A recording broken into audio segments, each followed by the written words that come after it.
Algumas histórias antigas são tão desconfortáveis que nossa primeira reação é pensar: isso não pode ser verdade. E a história de Oséias é exatamente esse tipo de história. Um profeta recebe de Deus um chamado que não é apenas uma mensagem para ser anunciada, mas uma vida inteira para ser vivida como sinal. Um casamento que se tornaria a parábola mais dolorosa de um amor traído.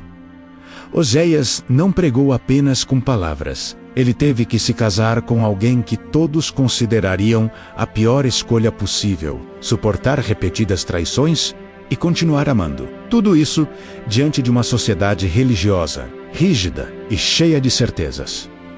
A vida dele se tornou um espelho incômodo da relação entre Deus e um povo infiel, uma metáfora vivida na pele, dia após dia, que ainda hoje nos obriga a perguntar até onde vai a nossa própria coerência entre discurso e prática neste vídeo. Vamos percorrer a história de Oséias passo a passo, reconstruir o cenário em que ele viveu, entender o que aquela ordem significava naquele mundo e perguntar com honestidade: você teria coragem de viver o que prega? Então, já deixa o like agora e se inscreve no canal para não perder nenhum capítulo dessa jornada pela coragem, pela dor e pelo amor de um profeta.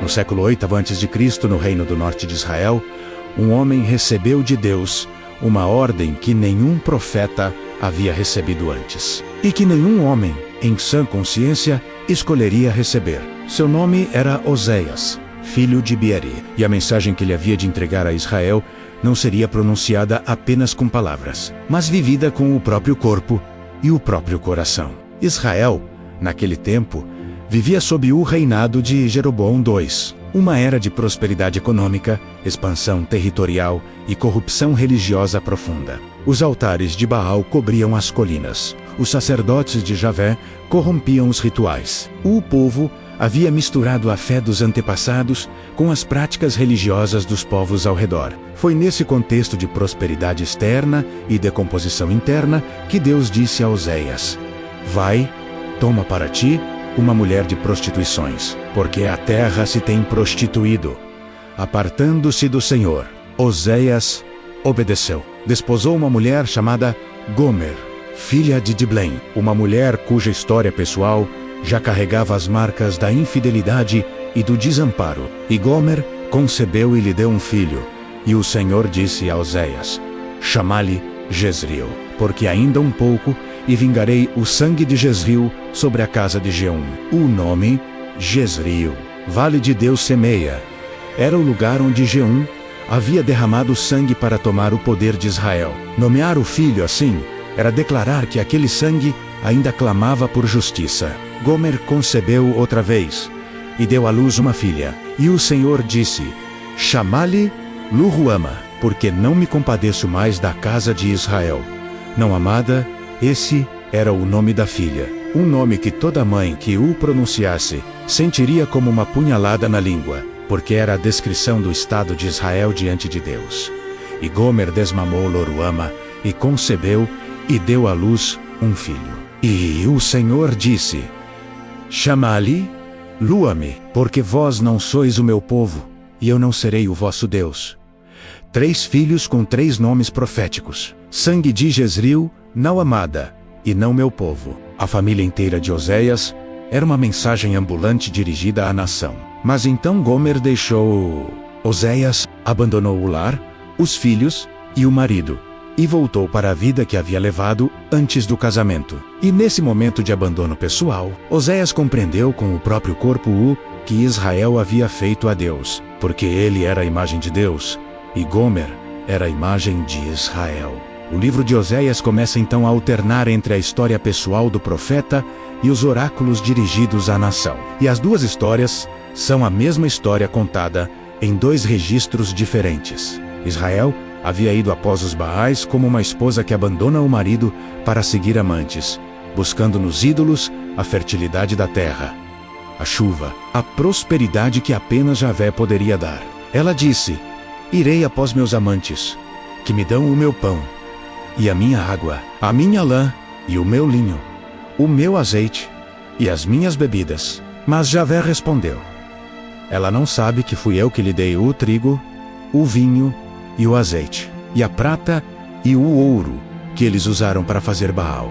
Por isso, disse Javé, cercarei o seu caminho de espinhos e farei uma parede para que ela não ache as suas veredas. E ela perseguirá os seus amantes, mas não os alcançará. E então, inesperadamente, no meio da acusação, a voz do texto muda de tom. E Javé diz: por isso eu a atrairei, e a levarei ao deserto, e lhe falarei ao coração. Ali no deserto, lugar de vulnerabilidade total, sem os ídolos, sem a prosperidade, sem os amantes, a relação poderia recomeçar desde o princípio. E ela lhe cantará como nos dias da sua mocidade e como no dia em que subiu da terra do Egito. A memória do primeiro amor como fundamento para um amor restaurado.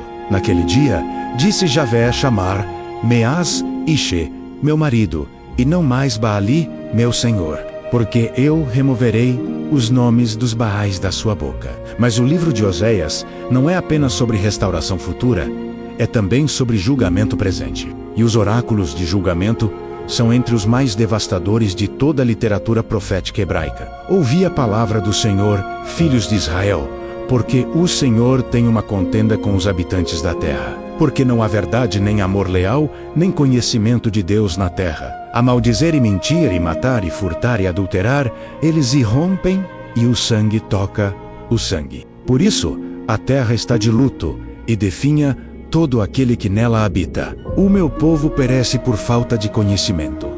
Porque tu rejeitaste o conhecimento, também eu te rejeitarei do sacerdócio. Visto que te esqueceste da lei do teu Deus, também eu me esquecerei dos teus filhos. E quanto mais se multiplicavam, mais pecavam contra mim, a sua glória mudarei em vergonha. Comem o pecado do meu povo e levantam a sua alma para a iniquidade deles. Oséias então usa uma imagem devastadora. Efraim é um bolo não virado, queimado de um lado, cru do outro, um povo que não foi completamente formado por nenhuma das duas lealdades que tentava manter. Efraim se mistura com os povos. Efraim é um bolo não virado. Estranhos lhe devoram a força e ele não sabe. Também cabelos grisalhos se espalharam por ele e ele não sabe. A soberba de Israel testifica contra ele mesmo. E eles não se converteram ao Senhor seu Deus, nem o buscaram em tudo isso. Efraim é como uma pomba tola. Sem entendimento, chamam ao Egito, vão à Assíria. Por onde quer que vão, estenderei sobre eles a minha rede. O capítulo 11 é considerado por muitos estudiosos o texto mais comovente do livro, e talvez um dos mais comoventes de toda a Bíblia hebraica. Quando Israel era menino, eu o amei, e do Egito chamei o meu filho. Quanto mais eu os chamava, tanto mais eles se afastavam de mim. Eu os ensinei a andar, eu os tomei nos meus braços, mas eles não souberam que eu os curava. Com cordas humanas os atraía, com laços de amor, e era para eles como os que levantam o jugo das suas queixadas. Como te deixaria, ó Efraim? Como te abandonaria, ó Israel? O meu coração se revira dentro de mim, os meus arrependimentos se inflamam todos juntos. Não executarei o furor da minha ira, não voltarei para destruir Efraim, porque eu sou Deus e não homem, o santo no meio de ti, e não entrarei na cidade como inimigo. E então Deus disse a Oséias novamente: vai ainda, ama uma mulher amada de seu companheiro e adúltera, como o amor do Senhor para com os filhos de Israel. Oséias foi e a comprou por 15 ciclos de prata e 1,5 homer de cevada, porque Gomer havia caído em servidão ou em situação de extrema miséria. Ele a trouxe de volta, pagou o preço, e então disse a ela: ficarás comigo muitos dias, não te prostituirás, nem serás de outro homem. Assim também eu serei para contigo, porque assim ficarão os filhos de Israel muitos dias sem rei e sem príncipe, sem sacrifício e sem estátua, sem éfode e sem terafins. E depois disso, os filhos de Israel se converterão e buscarão ao Senhor seu Deus. O livro de Oséias preserva também oráculos dirigidos, especificamente, à elite sacerdotal e política. E neles, o tom é de acusação direta e sem eufemismo. Eles se alegram na maldade do povo, e a iniquidade de Efraim está atada. O seu pecado está guardado. As dores de uma parturiente virão sobre ele. Plantastes vento e colhereis tempestade. O grão não tem espiga, a farinha não dará farinha. Se a dar, os estranhos a devorarão. Israel foi engolido. Agora está entre as nações como um vaso em que ninguém se agrada. Porque subiram a Assíria, como jumento selvagem que anda só. Efraim buscou amantes por recompensa. Em 722 a.C., menos de 30 anos depois da pregação de Oséias, o exército assírio de Sargão II destruiu Samaria e levou o reino do norte ao exílio definitivo. As 10 tribos do norte desapareceram da história como entidade nacional, absorvidas nas deportações assírias, dispersas pelo crescente fértil, perdidas para a identidade coletiva israelita. Oséias havia visto isso vir e havia dito: voltarão ao Egito e comerão coisas imundas na Assíria, porque não quiseram voltar a mim. Mas o livro não termina no exílio.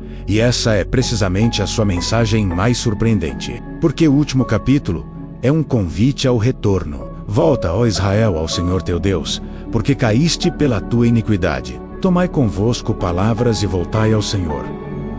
Dizei-lhe: perdoa toda a iniquidade e aceita o bem. Eu os sararei da sua apostasia, os amarei voluntariamente, porque a minha ira se retirou deles. Serei como o orvalho para Israel, ele florescerá como o lírio.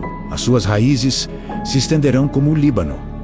A sua sombra cobrirá como a oliveira, e a sua fragrância será como o vinho do Líbano. Voltarão e habitarão a sua sombra. E a última palavra do livro é quase um enigma.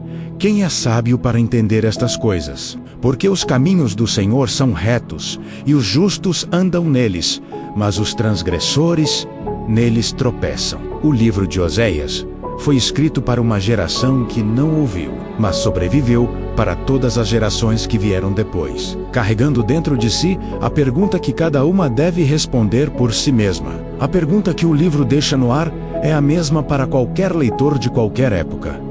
Você conhece aquele que lhe deu o trigo, o vinho e o azeite, ou está oferecendo a outro aquilo que recebeu dele? Oséias viveu sua mensagem antes de a pronunciar, e nisso, ele permanece único entre os profetas. O homem cuja biografia pessoal foi o primeiro e mais claro texto de sua teologia. E no fim, a pergunta mais profunda do livro não é sobre Israel, é sobre o amor que não desiste, e sobre o que fazemos com ele.